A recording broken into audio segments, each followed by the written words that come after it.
Hello everyone, in this video I'm going to show you how to get good servers in Steal A Brainrot.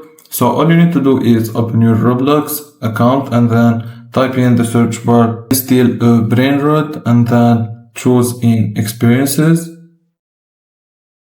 and then press on this one.